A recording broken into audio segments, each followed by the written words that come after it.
कभी आपने किसी जानवर को फांसी की सजा मिले सुना है, या आप ऐसे किसी अनोखे पेड़ के बारे में जानते हैं जिसके तने में जमा कर सकते हैं 1.2 लाख लीटर पानी? तो चलिए जानते हैं कुछ ऐसे ही रोचक तथ्यों के बारे में। नंबर 1, क्या कभी आपने ये सोचा है कि आखिर खाकी की जगह सफेद वर्दी क्यों पहनती है कोलकाता पुलिस?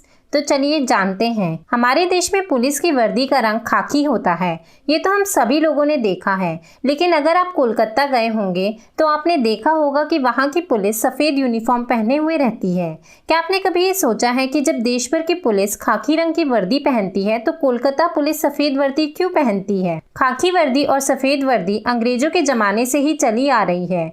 ब्रिटिश राज में जब पुलिस का गठन हुआ था तब उनकी पुलिस सफ़ेद रंग की वर्दी पहनती थी, लेकिन ज़्यादा देर तक ड्यूटी करने के दौरान वह जल्दी ही गंदी भी हो जाती थी। इस कारण पुलिस कर्मियों ने वर्दी को जल्दी गंदा होने से बचाने के लिए उसे अलग अलग रंगों से रंगना शुरू कर दिया। सफ़ेद रंग की वर्दी पर अलग अलग रंग लगाने की वजह से जवानों की यूनिफॉर्म अलग अलग रंगों की दिखने लगती थी। ऐसे में यह पहचानना मुश्किल हो जाता था कि वो शख्स पुलिस का ही जवान है। इसी समस्या से निजात पाने के लिए अंग्रेज अफसरों ने खाकी रंग की वर्दी बनवाई ताकि वो जल्दी गंदी ना हो। साल 1847 में अंग्रेज अफसर सर हैरी लैम्सडेन ने पहली बार आधिकारिक तौर पर खाकी रंग की वर्दी को अपनाया था।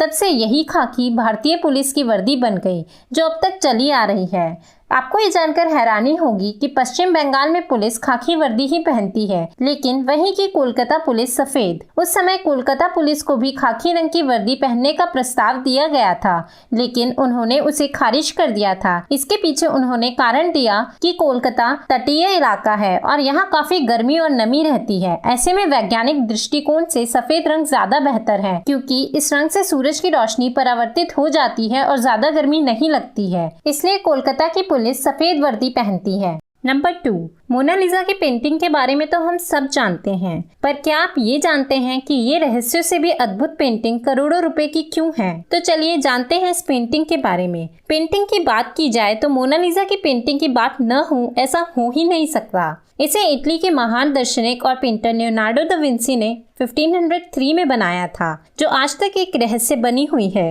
ये पेंटिंग वाकई में दुनिया की हर पेंटिंग से बनावट और कीमत दोनों में अलग और अद्भुत है। आखिर ऐसा कौन सा राज इस पेंटिंग में छुपा है जो दुनिया भर के विशेषज्ञ इसकी खोजबीन में लगे हैं? तो आपको बता दें कि आज मोनालिसा की पेंटिंग की कीमत लगभग $867 मिलियन, यानी भारतीय रुपए में लगभग 6.4 हजार करोड़ रुपए हैं। लियोनार्डो दा विंसी ने इस पेंटिंग को 1517 तक बनाना जारी रखा, क्योंकि उन्हें मोनालिसा के होठ बनाने में परेशानी हो रही थी। इसलिए सिर्फ होठ बनाने में उन्हें 12 साल लगे थे। इसके अलावा इस पेंटिंग का सबसे बड़ा रहस्य इसकी मुस्कान है, जिस पर कई विशेषज्ञ अध्ययन कर रहे हैं। इस मुस्कान का रहस्य ये है कि इसे जिस एंगल से देखो अलग ही दिखती है। मतलब अगर एक एंगल से हंसती हुई दिखेगी तो वही दूसरे एंगल से इसकी मुस्कान फीकी पड़ जाएगी। हालांकि साल 2000 में हार्वर्ड के एक न्यूरोसाइंटिस्ट ने मोनालिसा की पेंटिंग पर स्टडी की थी।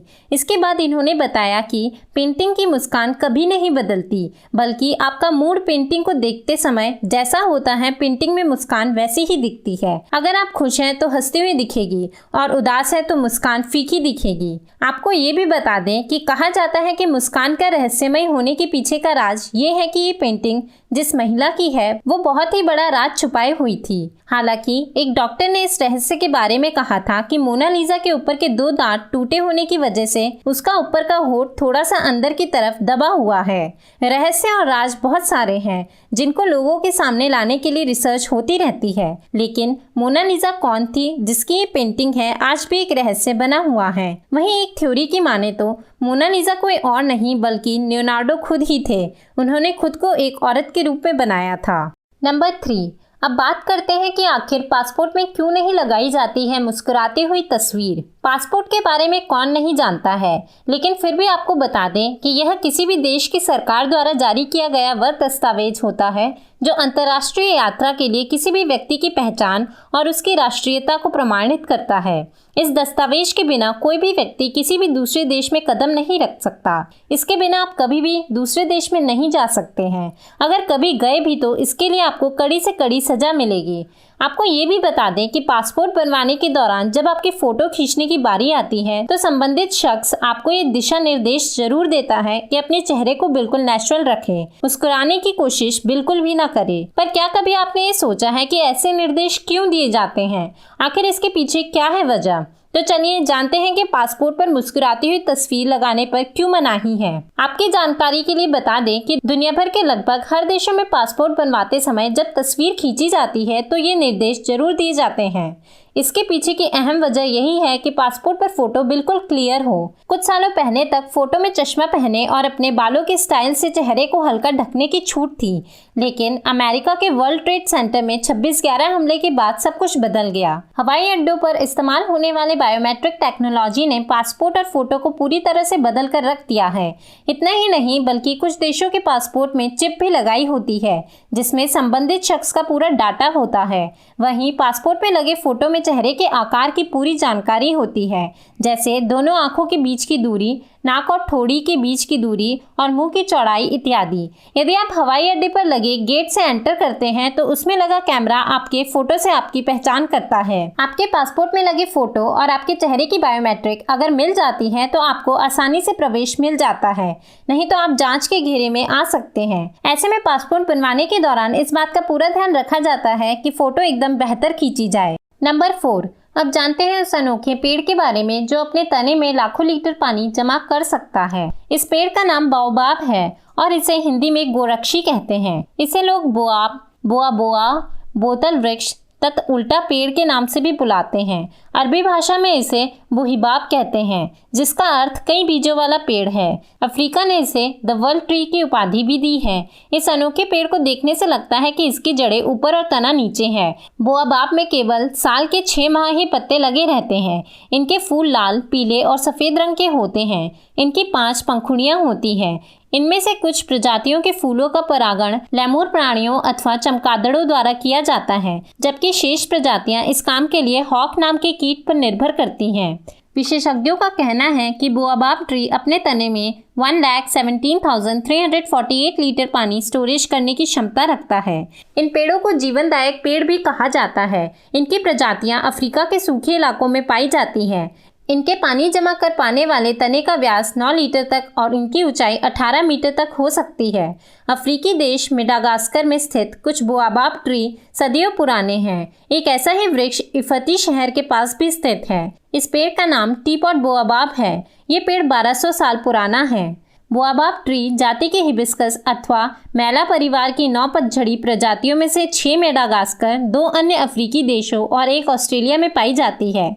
मेडागास्कर में पाई जाने वाली 6 प्रजातियों के तने का रंग धूधर भूरे से लेकर लाल तक होता है। इनके तने ऊपर से नीचे की ओर एक शंख के आकार में या बोतल आकार या बेलन आकार होते हैं। अफ्रीका के स्थानीय लोगों द्वारा बोआबाब पेड़ों की सभी प्रजातियां काम में लाई जाती हैं। इन पेड़ों की पत्तियां खाने लायक होती है। इनके बड़े आकार के लौकीनुमा फलों के गूदे से एक तरोताजा करने वाला पेय बनाया जाता है। इनका प्रयोग औषधियाँ बनाने में भी होता है। इनकी छाल से प्राप्त होने वाले रेशे से रस्सियाँ और कपड़े बनाए जाते हैं। ये पेड़ कई इलाकों में सांस्कृतिक और धार्मिक महत्व भी रखते हैं। पिछले 2 दशकों से इन पेड़ों पर जलवायु परिवर्तन का प्रतिकूल प्रभाव पड़ रहा है। साल 2005 से अब तक अफ्रीका के 13 सबसे पुराने पेड़ों में से 9 पेड़ और 6 सबसे बड़े पेड़ों में से 5 पेड़ नष्ट हो चुके हैं। नंबर 5, अब जानते हैं ऐसे हाथी के बारे में जिसे एक छोटी सी गलती के लिए हजारों लोगों के बीच दे दी गई थी फांसी। अक्सर आपने संगीन अपराध के लिए मुजरिमों को फांसी देने की बात सुनी होगी,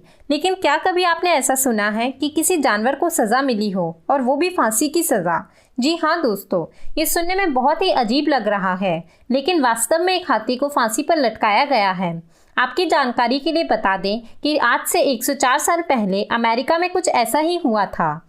आज के समय में ऐसी किसी घटना को भले ही हम जानवरों के प्रति क्रूरता कहें, लेकिन उस समय अमेरिका में बड़ी संख्या में लोगों ने हाथी को फांसी दिए जाने का समर्थन किया था। यह खौफनाक या फिर यह क्रूर घटना 13 सितंबर 1916 की है, जब अमेरिका के टेनेसी राज्य में 2000 से ज़्यादा लोगों के बीच में मैरी नाम के हाथी को फांसी पर लटका दिया गया था, जिसके पीछे की वजह बहुत ही अजीब थी, जिसके बारे में जानकर आपको भी काफ़ी हैरानी होगी। दरअसल चार्ली स्पार्क्स नाम का एक व्यक्ति टेनेसी में स्पार्क वर्ल्ड फैशन शो नाम का एक सर्कस चलाता था। उस सर्कस में बहुत से जानवर थे, जिसमें मैरी नाम का एक एशियाई हाथी भी शामिल था। बताते चलें कि करीब 5 टन वजनीय मैरी उस सर्कस का मुख्य आकर्षण था। ऐसा कहा जाता है कि एक दिन मैरी के महावत ने किसी कारणवश सर्कस छोड़ दिया, जिसके बाद आनन फानन में उसकी जगह पर दूसरे महावत का इंतजाम किया गया। नए महावत को मैरी हाथी के बारे में ज्यादा कुछ मालूम नहीं था और न ही मैरी ने उस महावत के साथ ज्यादा वक्त गुजारा था, इसलिए मैरी को कंट्रोल करने में महावत को बहुत कठिनाई आ रही थी। इसी दौरान एक दिन सर्कस के प्रमोशन के लिए शहर में परेड का आयोजन किया गया, जिसमें मैरी समेत सारे जानवर और सर्कस के सभी कलाकार शामिल हुए थे। शहर के बीचों बीच परेड निकाली गई। इस दौरान रास्ते में मैरी को कुछ खाने की चीज दिखी, जिसके लिए वह तेजी से आगे बढ़ने लगा। नए महावत ने मैरी को ऐसा करते देख रोकने की बहुत कोशिश की, लेकिन वह नहीं रुका। इस दौरान महावत ने उसके कान के पीछे भाला मारा, जिससे हाथी तिलमिला उठा और गुस्से में उसे नीचे पटक दिया और उसके ऊपर अपना भारी भरकम पैर रख दिया, जिससे महावत की मौत हो गई। यह घटना देखकर लोगों में अफरा तफरी का माहौल बन गया। वहीं कुछ लोगों ने हाथी को मार डालने के नारे लगाते हुए हंगामा शुरू कर दिया। हालांकि उस समय तो ये मामला शांत हो गया, लेकिन अगले दिन के अखबारों में इस घटना को प्रमुखता से छापा गया, जिसके बाद घटना पूरे शहर में धुएं की तरफ फैल गई। इस खबर को पढ़कर शहर के लोग सर्कस के मालिक चार्ली स्पार्क्स से मैरी हाथी को मृत्युदंड देने की मांग करने लगे। साथ ही उन्होंने धमकी भी दी कि अगर ऐसा नहीं हुआ तो वो शहर में फिर कभी सर्कस नहीं होने देंगे। कई लोगों ने कई तरह से हाथी को मारने की बात कही। किसी ने ट्रेन से कुचलवा कर मारने को कहा, तो किसी ने हाथी को करंट देकर मारने की बात कही। आखिरकार लोगों की जिद के आगे चार्ली स्पार्क्स को झुकना ही पड़ा और उन्होंने मैरी को मृत्युदंड देने का फैसला कर लिया। इसके लिए उन्होंने 100 टन का वजन उठाने वाली एक क्रेन मंगवाई। मैरी को रेल से बांध दिया गया, उसके गर्दन में मोटी जंजीर लपेटी गई। फिर क्रेन ने उसे उठाया। दर्द से छटपटाती मैरी सिर्फ 5 फीट ऊपर पहुंची ही थी कि चेन टूट गई। वो नीचे गिरी और उसकी हड्डियां टूट गई। दोबारा और मोटी चेन मंगवाई गई, फिर से उसकी गर्दन में बांधी गई। फिर क्रेन से उठाया गया और उसे आधे घंटे तक लटका के रखा गया। तब जाकर सबको यकीन हुआ कि ये मर चुकी है। इस घटना को इतिहास में जानवरों के प्रति मानवता का सबसे क्रूर उदाहरण माना जाता है। तो दोस्तों, आपकी क्या राय है इस क्रूरता से बेजुबान जानवर को दी गई सजा के बारे में? कमेंट बॉक्स में कमेंट करके जरूर बताइएगा। साथ ही अगर आप मेरे इस चैनल पर नए हैं तो जल्दी से मेरे चैनल को सब्सक्राइब भी कर लीजिएगा। धन्यवाद।